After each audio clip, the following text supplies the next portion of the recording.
ಮಕ್ಕಳೇ, ಪ್ರಾಚೀನ ಕಾಲದಲ್ಲಿ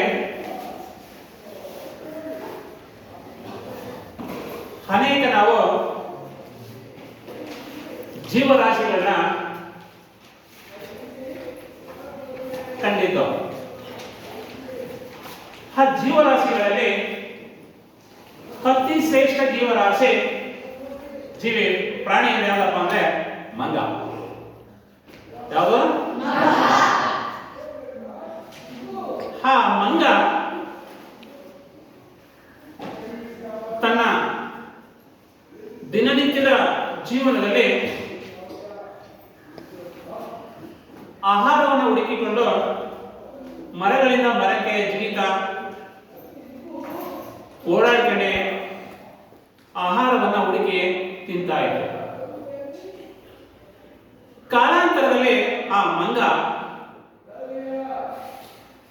ತನ್ನ ಲಕ್ಷಣವನ್ನೇ ಬದಲಾಯಿಸಿಕೊಳ್ತಾ ಬಂತು. ಸುಮಾರು ವರ್ಷಗಳ ಕಾಲ ಆ ಮಂಗ ದಿನೇ ಬದಲಾವಣೆಗೊಳ್ತಾ ಮನುಷ್ಯನ ರೂಪಕ್ಕೆ ಬಂತು. ಆ ಪ್ರಾಣಿ ಜೀವಿ ಮನುಷ್ಯನ ರೂಪಕ್ಕೆ ಬದಲಾವಣೆಗೊಂಡು ಪರಿಸರದಲ್ಲಿ ಕೆಲವನ್ನ ಮುಖ್ಯವಾದವುಗಳನ್ನ ತನ್ನ ಅವಶ್ಯಕತೆಗೆ ಅನುಗುಣವಾಗಿ ಬಳಸ್ಕೊಳ್ತಾ ಬಂತು. ಈಗೆಲ್ಲ ನಾವು ಎಲ್ಲಿ ವಾಸವಾಗಿದ್ದೀವಿ? ಈಗ ನೀವೀಗ ಎಲ್ಲಿ ವಾಸವಾಗಿರೋದು? ಎಲ್ಲಿ? ಭೂಮಿಯಲ್ಲಿ ಇವತ್ತು ನಾವು ಒಳಗೊಂಡಿದ್ದೀವಿ. ಇವತ್ತು ಭೂಮಿಯಲ್ಲಿ ನಮ್ಗೆ ಮುಖ್ಯವಾಗಿ ಭೂಮಿ ಮೇಲೆ ನಮ್ಗೆ ಮುಖ್ಯವಾಗಿ ಬೇಕಾಗಿರೋದು ಯಾವ್ದ? ಗಾಳಿ. ಗಾಳಿ ಆದ್ರೆ ಸಾಕ? ನೀರಾದ್ರೆ ಸಾಕ? ಎಲ್ಲ ಮನುಷ್ಯನಿಗೆ ಮುಖ್ಯವಾಗಿ ಬೇಕು. ಹಾಗಾದ್ರೆ ಇವೆಲ್ಲ ಬೇರೆ ಕಡೆ ಎಲ್ಲಾರು ಸಿಗುತ್ತಾ? ನೀರು ಸಿಗಲ್ಲ, ಗಾಳಿನೂ ಸಿಗಲ್ಲ, ಆಹಾರವೇ ಸಿಗಲ್ಲ. ಯಾಕೆ ಸಿಗಲ್ಲ? ಅಲ್ಲಿ ಯಾವುದೇ ಜೀವರಾಶಿಗಳನ್ನು ನಾವು ಕಾಣ್ತಾ ಇಲ್ಲ. ಇವತ್ತು ಅಲ್ಲಿ ಅನೇಕ ಸಂಶೋಧನೆ ಮಾಡ್ತಾ ಇದ್ದಾರೆ. ನಾವು ಅಲ್ಲವೇ ಬದುಕಬಹುದು ಅನ್ನೋ ನಿಟ್ಟಿನಲ್ಲಿ ವಿಜ್ಞಾನಿಗಳು ಈಗಲೂ ಸಂಶೋಧನೆ ನಡೆಸ್ತಾರೆ. ಆದರೆ ಈ ಮೊದಲನೇ ಗ್ರಹ ಯಾವುದು? ಯಾವುದು? Very good. ಯಾವುದು? ಎರಡನೇದ? ಮೂರನೇದ? ಭೂಮಿ. ಮೊದಲನೇದು ಬುಧ, ಎರಡನೇದು ಶುಕ್ರ, ಮೂರನೇದು ಭೂಮಿ. ಇವತ್ತು ಈ ಭೂಮಿಯ ಮೇಲೆ ಅನೇಕ ಜೀವರಾಶಿಗಳು ಪ್ರಾಣಿ ವರ್ಗಗಳನ್ನ ನಾವು ಕಾಣ್ತಾ ಇದ್ದೀವಿ. ಈ ತರ ಸಸ್ಯವರ್ಧನೆಯಲ್ಲಿ, ಪ್ರಾಣಿ ವರ್ಧನೆಯಲ್ಲಿ,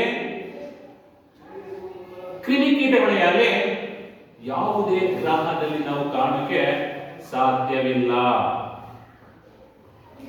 ಅನೇಕ ಜೀವರಾಶಿಗಳನ್ನು ಒಳಗೊಂಡಿರುವಂತಹ ಏಕೈಕ ಗ್ರಹ ಯಾವುದು? ಭೂಮಿ. ಅನೇಕ ಜೀವರಾಶಿಗಳನ್ನ ಒಳಗೊಂಡಿರುವುದು ಕ್ರಿಮಿ ನಾಶಕಗಳೇ ಆಗಿರ್ಬೋದು, ಪ್ರಾಣಿಗಳೇ ಆಗಿರ್ಬೋದು, ಪಕ್ಷಿಗಳೇ ಆಗಿರ್ಬೋದು, ಅನೇಕ ಜೀವರಾಶಿಗಳನ್ನ ಒಳಗೊಂಡಿವೆ. ಅಂತ ಗ್ರಹ ಭೂಮಿ ಅನೇಕ ಜೀವರಾಶಿಗಳು ಪ್ರಾಣಿ ವರ್ಗಗಳು ಪರಿಸರಕ್ಕೆ ಏನಾಗಿದೆ? ಹೊಂದ್ಕೊಂಡಿದೆ. ಎಲ್ಲಾ ಪ್ರಾಣಿ ವರ್ಗಗಳು ಈ ಗ್ರಹದಲ್ಲಿ ಏನಾಗಿದೆ? ತನ್ನದೇ ಆದ ಪರಿಸರಕ್ಕೆ ಏನಾಗಿದೆ? ಹೊಂದ್ಕೊಂಡು ಬದುಕ್ತಾ ಇರೋದು. ಇಂಥ ಗ್ರಹವನ್ನ ನಾವೇನ್ ಮಾಡ್ತಾ ಇದ್ದೇವೆ? ನಾವು ಹಾಳು ಮಾಡ್ತಾ ಇದ್ದೀವಿ. ಯಾವುದನ್ನ ಹಾಳು ಮಾಡ್ತಾ ಇದ್ದೀವಿ? ಭೂಮಿಯನ್ನ. ಭೂಮಿಯನ್ನ ಇವತ್ತು ನಾವು ಈ ಮಾನವ ಜನಾಂಗ ಇವತ್ತು ಆಹಾರ ನೀಡ್ತಾ ಇದೆ. ಭೂಮಿ ಪ್ರಾಣಿ ಪಕ್ಷಿಗಳಿಗೆ ಇವತ್ತು ವಾಸಕ್ಕೆ ಸ್ಥಾನವಾಗಿದೆ. ಇವತ್ತು ಅನೇಕ ಇವತ್ತು ಗಿಡ ಮರಗಳು ಇವತ್ತು ಸಸ್ಯಗಳು ಇವತ್ತು ಬೆಳೀತಾ ಇದೆ. ಇವತ್ತು ಸಕಾಲಕ್ಕೆ ಮಳೆ ಬರಿಸ್ತಾ ಇದೆ. ಇವತ್ತು ಒಳ್ಳೆಯ ಅಂತರ್ಜಲವನ್ನು ನೀಡ್ತಾ ಇದೆ. ಪರಿಸರವನ್ನು ಸಮತೋಲನ ಸ್ಥಿತಿಯಲ್ಲಿ ಇಡ್ತಾರೆ. ಅಂತ ದೊಡ್ಡ ಇವತ್ತು ಗ್ರಹವನ್ನ ಇವತ್ತು ನಾವು ಭೂಮಿಯನ್ನು ನಾವೇನ್ ಮಾಡ್ತಾ ಇದೀವಿ? ಇವತ್ತು ಮಾನವ ವರ್ಗ ಇವತ್ತು ನಾಶವನ್ನ ಇವತ್ತು ನಾವೇನ್ ಮಾಡ್ತಾ ಇದ್ವಿ? ನಿಧಾನವಾಗಿ ಇವತ್ತು ಭೂಮಿಯ ಮೇಲೆ ಇವತ್ತು ನಾವು ಏನ್ ಮಾಡ್ತಾ ಇದ್ವಿ? ಬಲ ಪ್ರಯೋಗ ಮಾಡ್ತಾ ಇದ್ವಿ. ಬಲ ಪ್ರಯೋಗ ಮಾಡೋದರ ಮುಖಾಂತರ ಭೂಮಿಯಿಂದ ಏನಾಗ್ತಾ ಇವತ್ತು ತನ್ನ ಶಕ್ತಿಯನ್ನ ದಿನೇ ದಿನೇ ಏನಾಗ್ತಾ ಇವತ್ತು ಕುಂದಿಸ್ಕೊಳ್ತಾ ಹೋಗ್ತಾರೆ. ಇವತ್ತು ಯಾವುದೇ ಇವತ್ತು ಗ್ರಹದಲ್ಲಿ ಇವತ್ತು ಬದುಕಿಗೆ ಯೋಗ್ಯವಲ್ಲದ ಗ್ರಹಗಳು ಇವತ್ತು ಇರುವುದು, ಆದ್ರೆ ಭೂಮಿಯಲ್ಲಿ ಇವತ್ತು ನಾವು ಬದುಕಿಗೆ ಒಂದೇ ಒಂದು ಇವತ್ತು ದೊಡ್ಡ ಇವತ್ತು ಏಕೈಕ ಗ್ರಹ ಆಗಿ ಇವತ್ತು ಅನೇಕ ಜೀವರಾಶಿಗಳನ್ನ ಒಳಗೊಂಡಿರುವಂತಹ ಗ್ರಹ ಇವತ್ತು ಆ ಭೂಮಿಯನ್ನ ಮಾನವ ಏನ್ ಮಾಡ್ತಾ ಇದ್ದಾನೆ? ಇವತ್ತು ದುರ್ಬಳಕೆಯನ್ನು ಮಾಡ್ಕೊಳ್ತಾರೆ. ಅಂತ ಇವತ್ತು ಗ್ರಹ ಇವತ್ತು ಭೂಮಿ. ಹಾಗಾದ್ರೆ ಮಕ್ಕಳ ನಾವು ಇವತ್ತು ಇಂದು ನಾವು ಈ ಜೀವಗೋಳ ಅನ್ನೋ ಪಾಠದ ಬಗ್ಗೆ ಮಕ್ಕಳ ನಾವು ತಿಳ್ಕೊಳ್ಳೋಣ. ಯಾವುದು? ಜೀವಗೋಳ.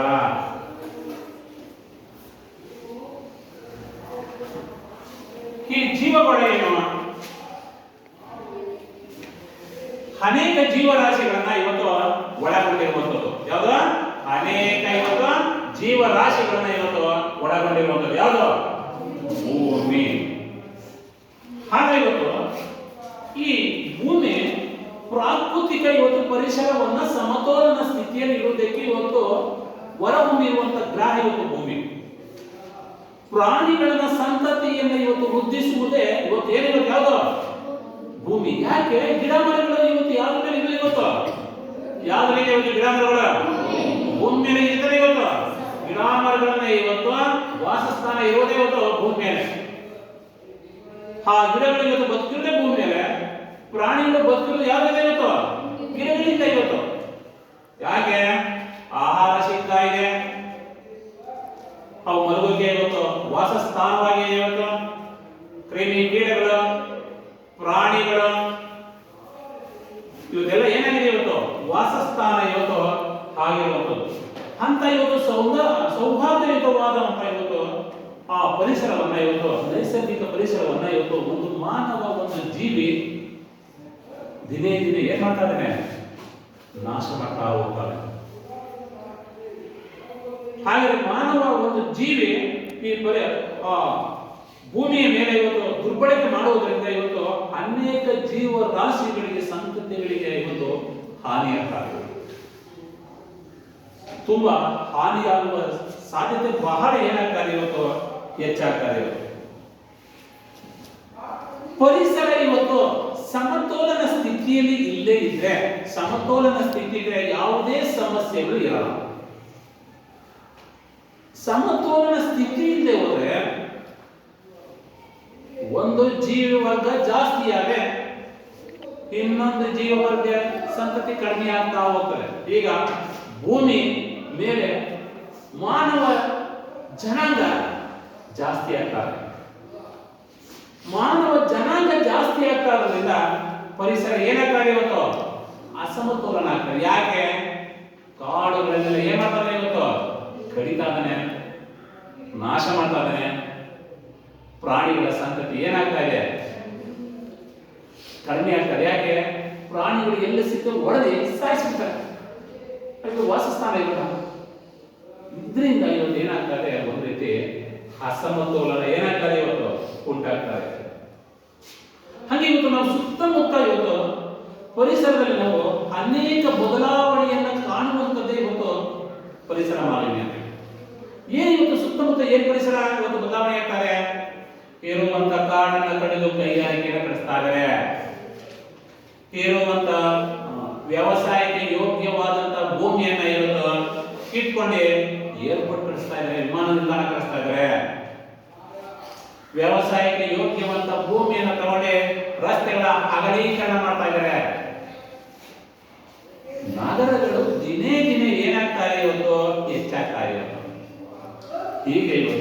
ಪ್ರತ್ಯಕ್ಷವಾಗಿ ಕೆಲವು ಪರೋಕ್ಷವಾಗಿ ನಾವು ಪರಿಸರದಲ್ಲಿ ನಾವು ಏನಾಗ್ತಾರೆ ಇವತ್ತು ಬದಲಾವಣೆ ಇವತ್ತು ಕೊಳ್ತಾ ಇರೋದು.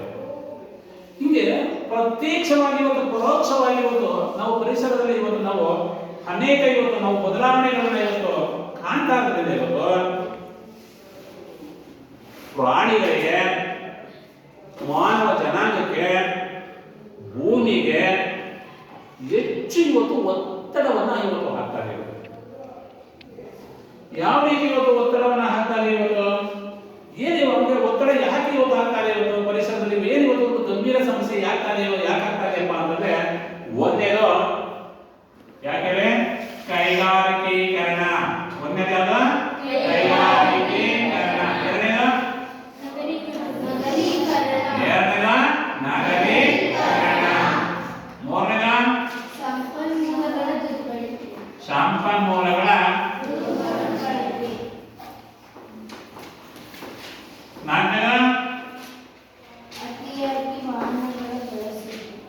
ಅತಿಯಾಗಿ ವಾಹನಗಳನ್ನ ಬಳಸುವುದು.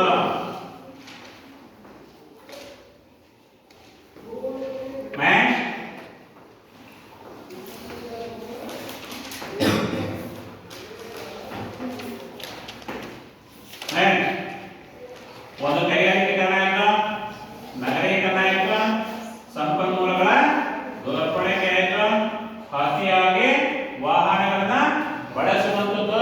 ನೆಕ್ಸ್ಟ್ ಪರಿಸರ ಇದಕ್ಕೆ ಯಾವುದು? ಇನ್ನೊಂದು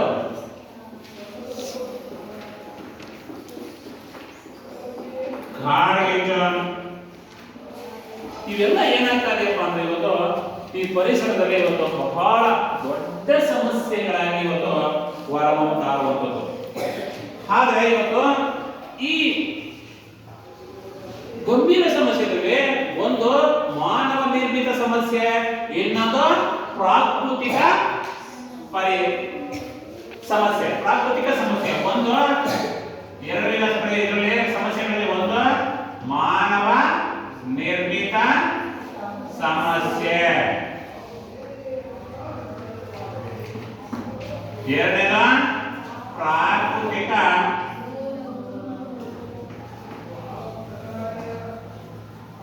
ಮಾನವ ನಿರ್ಮಿತ ಸಮಸ್ಯೆ ಯಾವ್ಯಾವ? ಪ್ರಾಕೃತಿಕ ನಿರ್ಮಿತ ಸಮಸ್ಯೆ ಯಾವ್ಯಾವ? ಮಾನವ ನಿರ್ಮಿತ ಸಮಸ್ಯೆ ಯಾವುದು?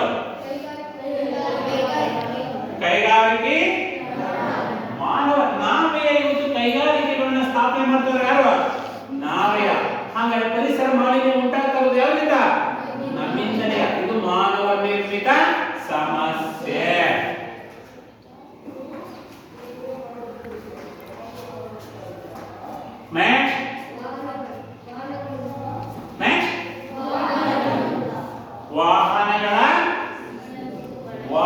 ಅತಿಯಾದ ವಾಹನಗಳ ಬಳಕೆ ರಿಸರ್ಚ್ ಮಾಡಲು ಬೇಕೆ ಬರುತ್ತೆ.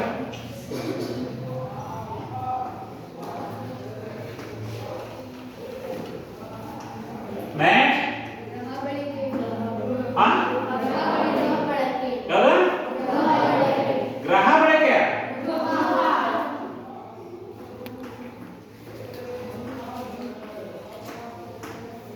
ಪ್ರಾಕೃತಿಕ ಸಮಸ್ಯೆ ಯಾವುದು? ಜ್ವಾಲಾಮುಖಿಗಳು.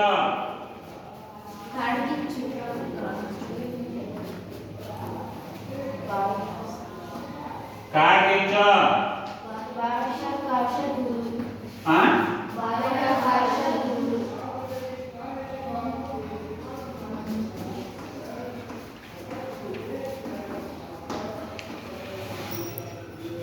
ಕೆಲವು ಮಾನವ ನಿರ್ಮಿತ ಸಮಸ್ಯೆಗಳು. ನಮ್ಮ ಅಂದ್ರೆ ಮಾನವ ತನ್ನ ಸ್ವಾರ್ಥಕ್ಕೋಸ್ಕರ ಪರಿಸರವನ್ನ ಹಾಳು ಮಾಡ್ತಾರೆ. ಏನು? ಅತಿಯಾಗಿ ಕೈಗಾರಿಕೆಗಳನ್ನ ಸ್ಥಾಪನೆ ಮಾಡ್ತಾರೆ. ಮಹಾತ್ಮ ಗಾಂಧೀಜಿಯವರು ಹೇಳಿದರು, ಏನು ಹೇಳಿ 1947 ಭಾರತಕ್ಕೆ ದೇಶಕ್ಕೆ ಸ್ವತಂತ್ರ ಬಂದಂತ ಸಂದರ್ಭದಲ್ಲಿ ಕೈಗಾರಿಕೆಗಳು ಒಂದೇ ಸ್ಥಳದಲ್ಲಿ ಸ್ಥಾಪನೆಯಾಗಬಾರದು. ಸ್ಥಳೀಯ ಸಂಪನ್ಮೂಲಗಳು ಎಲ್ಲಿ ಸಿಗ್ತವೋ ಆ ಸಂಪನ್ಮೂಲಗಳ ಆಧಾರದ ಮೇಲೆ ಕೈಗಾರಿಕೆಗಳು ಸ್ಥಾಪನೆಯಾಗಬೇಕು. ಮೊದಲು ಗ್ರಾಮಗಳು ಅಭಿವೃದ್ಧಿ ಆಗಬೇಕು. ಆಮೇಲೆ ತನ್ನಷ್ಟಕ್ಕೆ ತಾನು ಅಭಿವೃದ್ಧಿ ಆಗ್ತದೆ.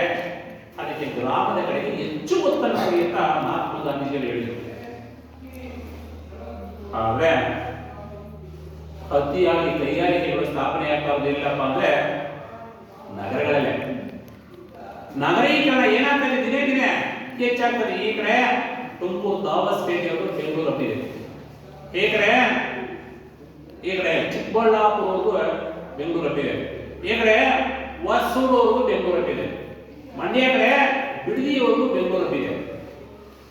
ಹಾಗಾದ್ರೆ ಕೈಗಾರಿಕೆಗಳು ಏನಾಗ್ತದೆ ಇವತ್ತು ಅತಿ ಹೆಚ್ಚಾಗಿ ಇವತ್ತು ಕೈಗಾರಿಕೆಗಳು ಇವತ್ತು ಸ್ಥಾಪನೆ ಆಗ್ತಾ ಇರೋದ್ರಿಂದ ನಗರಗಳು ತುಂಬಾ ವೇಗದಲ್ಲಿ ಬೆಳೀತಾರೆ. ನಿನ್ನೆ ರಾತ್ರಿ ನಿಮಿಷ ನೋಡಿದೆ, ಒಂದು ದಿನದಲ್ಲಿ ಬೆಂಗಳೂರಲ್ಲಿ ವಾಹನ ಸಂಚರಿಸ್ತಾ 1 ಕೋಟಿ ವಾಹನಗಳು ಸಂಚರಿಸ್ತಾ ಇರುತ್ತೆ. 1.5 ಕೋಟಿ ವಾಹನಗಳು ಸಂಚರಿಸ್ತಾ ಇರುವುದು. ಹೀಗೆ ದಿನೇ ದಿನೇ ವಾಹನಗಳು ಅತಿಯಾದರೆ ಪರಿಸರದ ಮೇಲೆ ಬಹಳ ವ್ಯತಿರಿಕ್ತ ಪರಿಣಾಮ ಉಂಟಾಗ್ತದೆ. ಮನುಷ್ಯ ಕಾಯಿಲೆಗಳು ಗುರಿಯಾಗ್ತಾನೆ, ಪ್ರಾಣಿ ಪಕ್ಷಿಗಳು ಕಾಯಿಲೆಗಳು ಗುರಿಯಾಗ್ತವೆ, ಮರ ಗಿಡಗಳು ಕಾಯಿಲೆಗಳು ಗುರಿಯಾಗ್ತವೆ. ಪ್ರಕೃತಿ ಒಂದು ರೀತಿ ಏನಾಗ್ತದೆ, ಪರಿಸರದಲ್ಲಿ ಅಸಮತೋಲನ ಉಂಟಾಗುವ ಸಾಧ್ಯತೆ ಇರ್ತದೆ. ಪ್ರಾಕೃತಿಕ ಪರಿಸರದಲ್ಲಿ ಇದ್ದಕ್ಕೆ ಜ್ವಾಲಾಮುಖಿಗಳು ಹೆಚ್ಚಾಗುವುದು, ಕಾಡೆ ಎತ್ತಬಿಡುವುದು, ಭೂಕಂಪಗಳು ಆಗ್ಬಿಡುವುದು, ಸುನಾಮಿಗಳಾಗ್ಬಿಡುವುದು. ಭೂಕಂಪ ಅಂದ್ರೆ ನಮ್ಗೆ ಯಾಕೆ ಪ್ರಾಕೃತಿಕ ಪರಿಸರ ಯಾವ ರೀತಿ ಬದಲಾವಣೆ ಆಗ್ತದೆ, ಅನೇಕ ಜೀವರಾಶಿಗಳು ಸತ್ತೋಗ್ತವೆ, ಎಲ್ಲಿ ಕಬ್ಬು ನಾರ್ನಾಗ್ತದೆ, ಆ ವಾಸನೆ ಕೊಡ್ತದೆ, ಕಾಯಿಲೆಗಳು ಗುರಿಯಾಗ್ತಾರೆ, ಜ್ವಾಲಾಮುಖಿಗೂ ಅಷ್ಟೇ.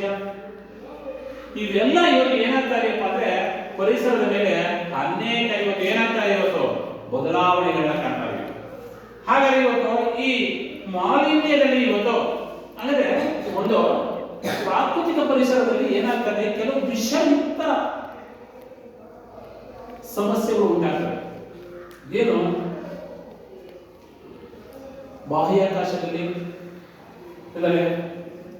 ಅಣು ಬಾಂಬ್ಗಳನ್ನು ಸ್ಫೋಟಿಸುವುದು, ಆ ವಿಷ ಗಾಳಿಯಲ್ಲಿ ಹರಡುವುದು, ಅನೇಕ ಜೀವರಾಶಿಗಳು ಸತ್ತೋಗುವುದು, ಇವೆಲ್ಲ ಇವತ್ತು ಪರಿಸರದಲ್ಲಿ ಕಾಣ್ತಾ ಇರೋದು.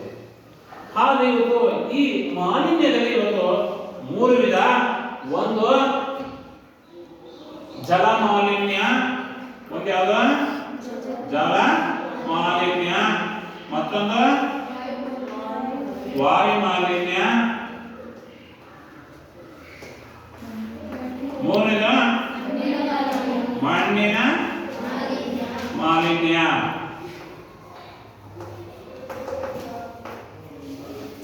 ಅದರಲ್ಲಿ ಜಲ ಮಾಲಿನ್ಯ ಅಂದ್ರೇನು, ನೀರನ್ನ ಶುದ್ಧವಾದ ನೀರನ್ನ ಅಶುದ್ಧೀಕರಣಗೊಳಿಸುವಂಥದ್ದು ಜಲ ಮಾಲಿನ್ಯ. ಹೇಗೆ ಇವತ್ತು ಶುದ್ಧವಾದ ನೀರನ್ನು ಅಶುದ್ಧೀಕರಣಗೊಳಿಸೋದು ಹೇಗೆ? ಎಷ್ಟೋ ಇವತ್ತು ಅಣೆಕಟ್ಟುಗಳಲ್ಲಿ ಇವತ್ತು ನೀರನ್ನ ಇವತ್ತು ಸರ್ಕಾರ ಅಣೆಕಟ್ಟುಗಳನ್ನ ಕಟ್ಟಿ ನೀರನ್ನು ಸಂಗ್ರಹಿಸಿದೆ. ಆ ಅಣೆಕಟ್ಟುಗಳ ನೀರನ್ನ ಸರ್ಕಾರ ಹಂತವಾಗಿ ಇವತ್ತು ವ್ಯವಸಾಯಕ್ಕೆ, ಕೈಗಾರಿಕೆಗಳಿಗೆ ಇವತ್ತು ನೀರನ್ನು ಬಿಟ್ಕೊಡ್ತಾರೆ. ಕೆಲವು ಕೈಗಾರಿಕೆಗಳು ಬಳಸಿದಂತ ನೀರನ್ನ, ಜನಸಾಮಾನ್ಯರು ಬಳಸಿದಂತ ನೀರನ್ನ ನದಿಗಳಿಗೆ ಬಿಡುವಂಥದ್ದು.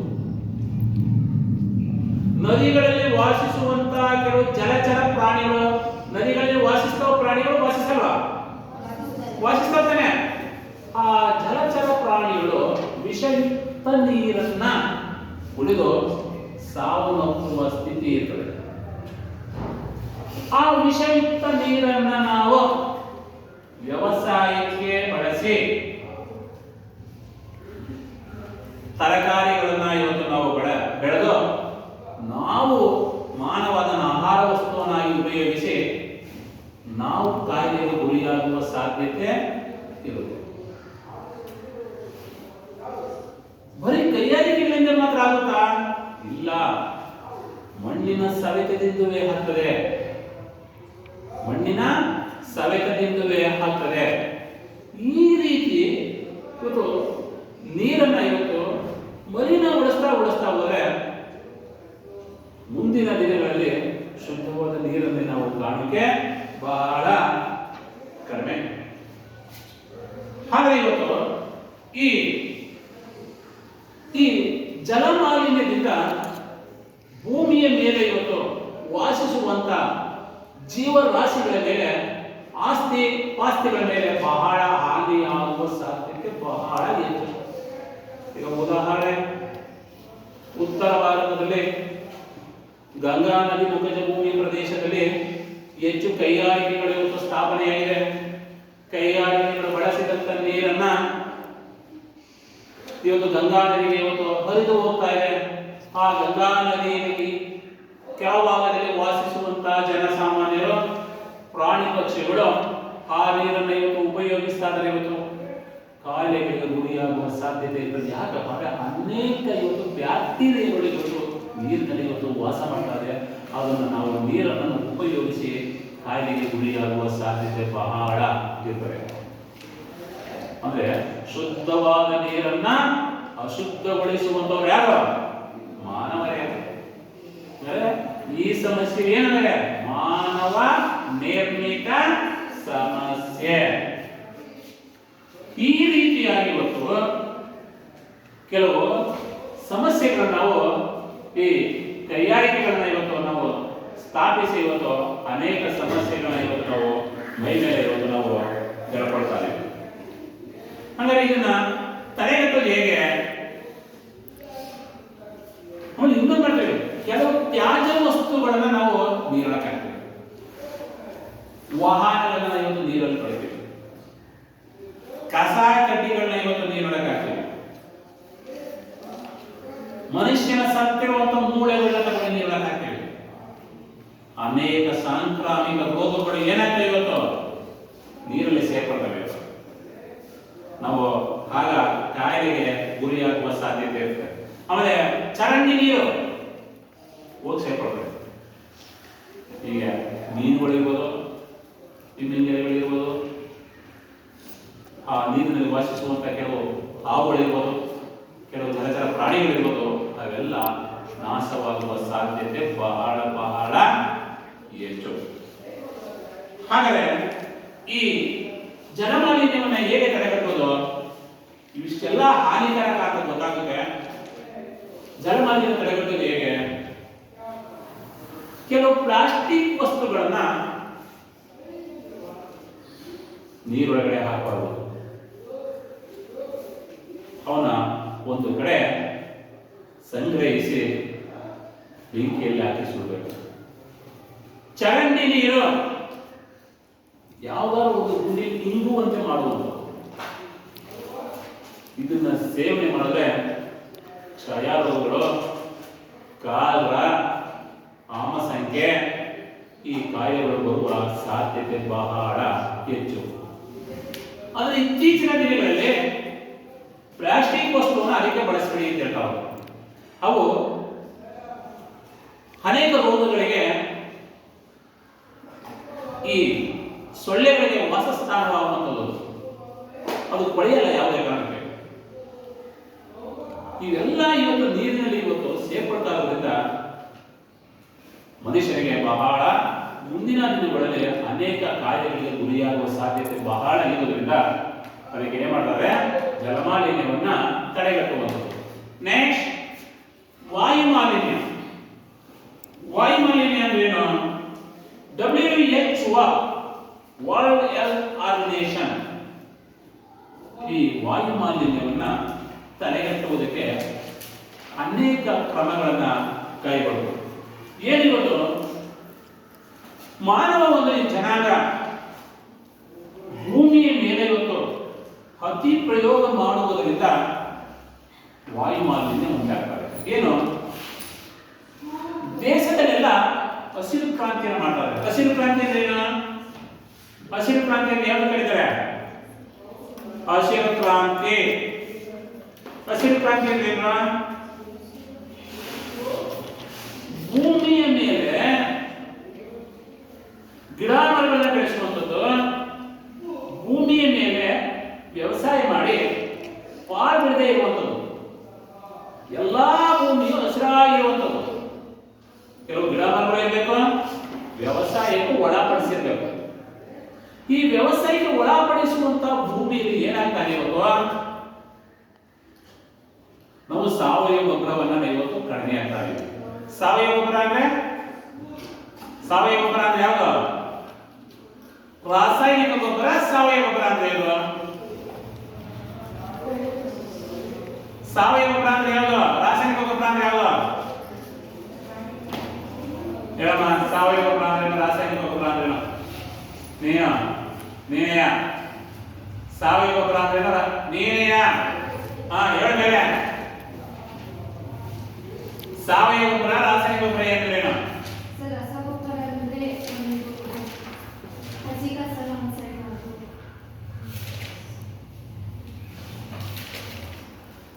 ಸಾವಯವ ಗೊಬ್ಬರ ಅಂದ್ರೆ ಮರದ ಎಲೆಗಳು, ಕಸ ಕಡ್ಡಿಗಳು, ದನಕರುಗಳ ಸಗಣಿ, ಹಸಿರು ಮರದ ಎಲೆಗಳು, ಅದನ್ನೆಲ್ಲ ಕೊಳೆ ಹಾಕಿ ಸಾವಯವ ಗೊಬ್ಬರವನ್ನು ಉತ್ಪತ್ತಿ ಮಾಡುವಂಥದ್ದು. ಈ ಗೊಬ್ಬರವನ್ನು ಉಪಯೋಗಿಸಿದ್ರೆ ಯಾವುದು ಸಮಸ್ಯೆ ಆಗಲ್ಲ. ರಾಸಾಯನಿಕ ಗೊಬ್ಬರ ಅಂದ್ರೆ ನೀವು ಯೂರಿಯಾ 10-26 ಅಂತ ಇದು ಮಾಡ್ತಾರೆ ನೋಡಿ, ಪೊಟ್ಯಾಷಿಯಂ, ಅಮೋನಿಯಂ ಸಲ್ಫೇಟ್ ಇವೆಲ್ಲ ಇದು ಮಾಡ್ತಿಲ್ಲ, ಅದು ರಾಸಾಯನಿಕ ಗೊಬ್ಬರ. ಆ ಗೊಬ್ಬರವನ್ನು ನಾವು ಭೂಮಿಗೆ ಹಾಕಿದ್ರೆ ಭೂಮಿನ ತನ್ನ ಪವರ್ ಅನ್ನು ಪಡ್ಕೊಳ್ತದೆ, ಅದು ಗಾಳಿಯಲ್ಲಿ ಹರಡುತ್ತೆ. ಆಮೇಲೆ ನೆಕ್ಸ್ಟ್ ಇನ್ನೊಂದೇನು, ಕ್ರಿಮಿನಾಶಕವನ್ನು ಅಳವಡಿಸ್ತೀವಿ ನಾವು. ಈಗ ಅವರೆಕಾಯಿ ಬಂದಿದೆ ಸೀಸನ್, ಅವರೆಕಾಯಿಗೆ ಹುಳಗಳು ಉತ್ಪತ್ತಿ ಆಗ್ತದೆ, ಅವ್ರು ಏನ್ ಮಾಡ್ತಾರೆ, ಔಷಧಿಯನ್ನ ಸಿಂಪಡಿಸ್ತಾರೆ. ಅಲ್ಲಿ ಏನಾಗುತ್ತೆ, ಅದು ಗಾಳಿಯ ಹರಡ್ಕೊಂಡು ಹೋಗುತ್ತೆ. ನಾವು ಔಷಧಿ ಬಳಸಿದಾಗ ನಾವು ಆ ಕಡೆ ಹೊಡ್ಕೊಂಡು ಹೋಗ್ತಾ ಇದ್ದೀವಿ, ಆ ಗಾಳಿಯನ್ನು ಸೇವನೆ ಮಾಡ್ತೀವಿ, ಕಾಯಿಲೆಗೆ ಗುರಿಯಾಗುವ ಸಾಧ್ಯತೆ ಇದೆ. ನೆಕ್ಸ್ಟ್, ಕೈಗಾರಿಕೆಗಳು, ಎಷ್ಟೋ ಕೈಗಾರಿಕೆಗಳು ಬಿಡುವಂತ ಹೊಗೆ ಅದು ಇವತ್ತು ಗಾಳಿಯಲ್ಲಿ ಇವತ್ತು ಪರಿಸರದಲ್ಲಿ ಸೇರ್ಕೊಂಡ್ರೆ ಆ ಗಾಳಿಯನ್ನು ಸೇವನೆ ಮಾಡ್ತೀವಿ, ಕ್ಯಾನ್ಸರ್ ರೋಗಕ್ಕೆ ತುತ್ತಾಗುವ ಸಾಧ್ಯತೆ ಬಹಳ ಇದೆ. ನೆಕ್ಸ್ಟ್, ವಾಹನಗಳು, ಸಾವಿರಾರು ವಾಹನಗಳು ಇವತ್ತು ರಸ್ತೆಯಲ್ಲಿ ಓಡಾಡ್ತಾ ಇರ್ತವೆ. ನಾವು ಎಲ್ಲಿ ಒಂದು ನಿರ್ಜನವಾದ ಪ್ರದೇಶದಲ್ಲಿ ನಾವು ಒಳ್ಳೆ ಆಮ್ಲಜನಕವನ್ನು ತಗೊಳ್ಳೋಕ್ಕಾಗಲ್ಲ, ಸುಮ್ಮನೆ ರಸ್ತೆ ಸುತ್ತಾ ಇರ್ತೀವಿ. ಆದ್ರೆ ನಾವು ಸೇವಿಸ್ತಾ ಇರುವಂತ ಗಾಳಿ ವಿಷಯದ ಗಾಳಿ ಅಂತ ಗೊತ್ತಿರೋದಿಲ್ಲ, ಸುಮ್ಮನೆ ಸುತ್ತಾ ಇರ್ತೀವಿ. ಮುಂದೆ ಒಂದಿನ ನಾವು ಕಾಯಿಲೆಗೆ ಗುರಿಯಾಗುವ ಸಾಧ್ಯತೆ ಇರುತ್ತೆ. ಕಾಡ್ಗಿಚ್ಚು, ಮರಗಳು ಹತ್ಕೊಂಡು ಹೋಗ್ತಾ ಇರ್ತವೆ, ಆ ಗಾಳಿಗೆ ಹೊಗೆಯೆಲ್ಲ ಸೇರ್ಕೊಳ್ತದೆ, ಕಾರ್ಬನ್ ಡೈಆಕ್ಸೈಡ್, ಅದೆಲ್ಲ ನಾವೇನ್ ಮಾಡ್ತೀವಿ, ಅದನ್ನ ಸೇವಿಸ್ತೀವಿ, ಕಾಯಿಲೆಗೆ ಗುರಿಯಾಗ್ತೀವಿ. ಈ ರೀತಿ ಇವತ್ತು ಗಾಳಿಯನ್ನು ಏನ್ ಮಾಡ್ತಾರೆ ಇವತ್ತು ನಾವು ಈ ವಾಯುಮಾಲಿನ್ಯ ಇವತ್ತು ಬಹಳ ದಿನೇ ಇವತ್ತು ಮಲಿನಗೊಳ್ತಾ ಇದೆ. ಶುದ್ಧವಾದ ಗಾಳಿ ಇವತ್ತು ನಗರಗಳಲ್ಲಿ ಸಿಗ್ತಾನೆ ಇಲ್ಲ. ಗ್ರಾಮೀಣ ಪ್ರದೇಶದಲ್ಲಿ ಸಿಗ್ತಾ ಇದೆ. ಸ್ವಲ್ಪ ಗಿಡಮರಗಳು ಹೆಚ್ಚಾಗಿದೆ, ಕೈಗಾರಿಕೆಗಳು ಕಡಿಮೆ, ಕೈಗಾರಿಕೆಗಳು ಸ್ಥಾಪನೆ ಆಗಿಲ್ಲ, ಆಮೇಲೆ ಒಳ್ಳೆ ಆಮ್ಲಜನಕ ಸಿಗ್ತಾ ಇದೆ. ಹಾಗೆ ಅಲ್ಲೂ ಸಿಗಲ್ಲ. ಯಾಕಂದ್ರೆ ಗಾಳಿಗೆ ವಾಹನಗಳು ಈ ಬಿಡುವಂತಹ ಹೊಗೆಯ ಆ ಗಾಳಿಗೆ ಸೇರ್ಕೊಂಡಿರ್ತದೆ. ನಾವು ನಿಧಾನವಾಗಿ ಆ ಗಾಳಿಯನ್ನು ಏನ್ ಮಾಡ್ತಾ ಇದ್ದೀವಿ ಇವತ್ತು ನಾವು ಸೇವಿಸ್ತಾ ಇದ್ದೇವೆ. ಈ ರೀತಿಯಾಗಿ ಇವತ್ತು ವಾಯು ಮಾಲಿನ್ಯ ದಿನೇ ಏನಾಗ್ತದೆ, ಇವತ್ತು ಹೆಚ್ಚಾಗ್ತಾ ಹೋಗ್ತಾರೆ. ಈ ವಾಯು ಮಾಲಿನ್ಯ ಇವತ್ತು ಹೆಚ್ಚಾಗುವುದರಿಂದ ಇವತ್ತು ಹಸಿರು ಮನೆ ಕಡಿಮೆ ಆಗ್ತಾ ಇದೆ. ಮಾನವ ಜನಾಂಗದ ಮೇಲೆ ಒಂದು ವ್ಯತಿರಿಕ್ತ ಪರಿಣಾಮ ಉಂಟಾಗ್ತಾ ಇದೆ. ಅನೇಕ ಜೀವರಾಶಿಗಳ ಮೇಲೆ ಒಂದು ವ್ಯತಿರಿಕ್ತ ಪರಿಣಾಮ ಉಂಟಾಗ್ತಾ ಇದೆ. ಇವತ್ತು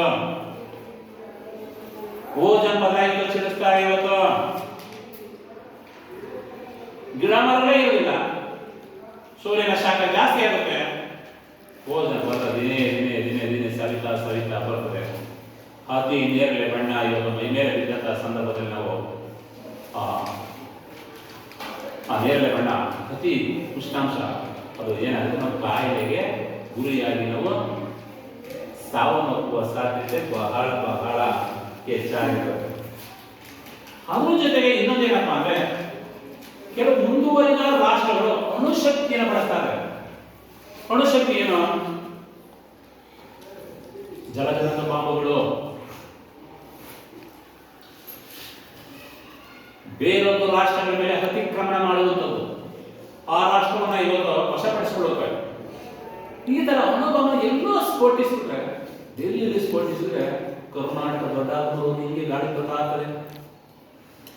ನಾವು ಆ ವಿಷದ ಗಾಳಿಯನ್ನು ಸೇರಿಸ್ತೀವಿ, ವಿಷದ ಗಾಳಿಯನ್ನು ಸೇರಿಸಿ ನಾವೇನಿರ್ತೀವಿ ಇಲ್ಲೇ ಕೂತಿದ್ರೆ ಇಲ್ಲೇ ಸತ್ತೋಗ್ತೀವಿ ಅಂತ ಇವತ್ತು ಈ ಜಲಜನಕ ಅನುಭವಗಳೆಲ್ಲ ಇವತ್ತು ಕಡಿತಾರೆ. ಇವೆಲ್ಲ ಏನಾಗ್ತಾ ಇವತ್ತು ಗಾಳಿಯಲ್ಲಿ ಇವತ್ತು ಸೇರ್ಪಡ್ತಾ ಇದೆ. ಎಸ್ಪೆಷಲಿ ಉದಾಹರಣೆ ಏನಪ್ಪ ಅಂದ್ರೆ ಕೈಗಾರಿಕೆಗಳು ಇವತ್ತು ನಗರಗಳು ಎಲ್ಲಿ ಹೆಚ್ಚಾಗಿ ಸ್ಥಾಪನೆ ಆಗಿದೆಯೋ ಅಲ್ಲಿ ಕೈಗಾರಿಕೆಗಳು ಹೆಚ್ಚಾಗಿ ಸ್ಥಾಪನೆ ಆಗಿದೆ. ಕೈಗಾರಿಕೆಗಳು ಎಲ್ಲಿ ಹೆಚ್ಚಾಗಿ ಸ್ಥಾಪನೆ ಆಗಿದೆಯೋ ಅಲ್ಲಿ ವಾಯು ಮಾಲಿನ್ಯ ಹೆಚ್ಚಾಗಿದೆ. ವಾಯು ಮಾಲಿನ್ಯ ಎಲ್ಲಿ ಹೆಚ್ಚಾಗಿದೆಯೋ ಅಲ್ಲಿ ಜನಸಾಮಾನ್ಯರಿಗೆ ಬದುಕಿಗೆ ಬಹಳ ಒಳ್ಳೆಯ ಆಮ್ಲಜನಕ ಸಿಗ್ತಾ ಇದೆ. ಯಾಕಪ್ಪ ಅಂದ್ರೆ ಟೌನಲ್ಲಿ ನಗರದಲ್ಲಿ ಗಿಡ ಮರಗಳೇ ಇಲ್ಲ, ಎಲ್ಲ ನೋಡೋ ನಗರ ಮನೆಗಳು, ಎಲ್ಲ ನೋಡೋ ಕೈಗಾರಿಕೆಗಳು. ಅಂದ್ರೆ ಗಾಳಿಯಲ್ಲಿದೆ, ಉಸಿರಾಟಕ್ಕೆ ಒಳ್ಳೆ ಗಾಳಿನೇ ಸಿಗ್ತಾರೆ. ಇದು ಒಂದು ದೊಡ್ಡ ಸಮಸ್ಯೆ ಆಗಿ ಇವತ್ತು ಈ ವಾಯು ಮಾಲಿನ್ಯದಲ್ಲಿ ಇವತ್ತು ನಾವು ಕಾಣ್ತಾ ಇದ್ದೀವಿ. ಓಕೆ, ಇಲ್ಲಿವರೆಗೂ ನಾವು ಈ ಜೀವಗೋಳದಲ್ಲಿ ಈ ಕೈಗಾರಿಕೆಗಳನ್ನ ನಗರ ಯಾವ ರೀತಿ ಮುಂದುವರಿತಾರೆ, ಇವತ್ತು ಈ ಮಾನವ ಭೂಮಿಯಲ್ಲಿ ಸಿಗುವಂತ ಸಂಪನ್ಮೂಲವನ್ನು ಹೇಗೆ ಒಂದು ಹೊರತೆಗೆದಾಗನೆ ಅತಿಯಾಗಿ ತೆಗೆದುತಾ ಇರುವಂಥದ್ದು. ಅದು ನೀರಿರ್ಬೋದು, ಚಿನ್ನ ಇರ್ಬೋದು, ಕಲ್ಲಿದ್ದಲು ಇರ್ಬೋದು, ಪೆಟ್ರೋಲ್ ಇರ್ಬೋದು, ಅತಿಯಾಗಿ ಒಂದು ಮಾನವ ಸಂಪನ್ಮೂಲ ಹೊರ ತೆಗೆತಾ ಇರೋದ್ರಿಂದ ಮಾನವ ಜನಾಂಗಕ್ಕೆ ಇವತ್ತು ಏನಾಗ್ತಾರೆ, ಇವತ್ತು ಒಂದು ವ್ಯತಿರಿಕ್ತ ಪರಿಣಾಮ ಉಂಟಾಗ್ತಾರೆ ಅಂತ ಇವತ್ತು ತಿಳ್ಕೊಂಡಿರೋ. ಮುಂದಿನ ತರಗತಿಯಲ್ಲಿ ಮುಂದಿನ ಭಾಗದ ಬಗ್ಗೆ ನಾವು ತಿಳ್ಕೊಳ್ಳೋಣ. ಆದರೆ ಈ ಪಾಠದ ಬಗ್ಗೆ ಒಂದೆರಡು ಕ್ವಶನ್ ಕೊಡ್ತೀನಿ, ನೀವು ಉತ್ತರವನ್ನು ನೀವು ಬರ್ತಾ ಬರಬೇಕು. ಬರ್ತಾ ಬರ್ತೀರಾ?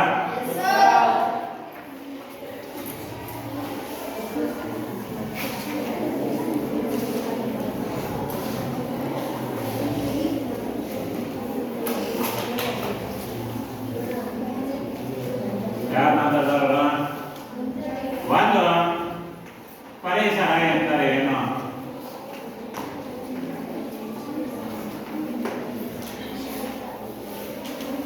ಎರಡನೇದು ಮಾನವ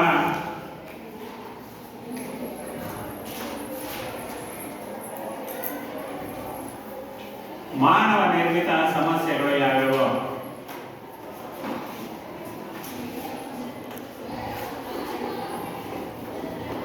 ಮೂರನೇದು ಪ್ರಾಕೃತಿಕ ಸಮಸ್ಯೆಗಳು ಯಾವ್ಯಾವು?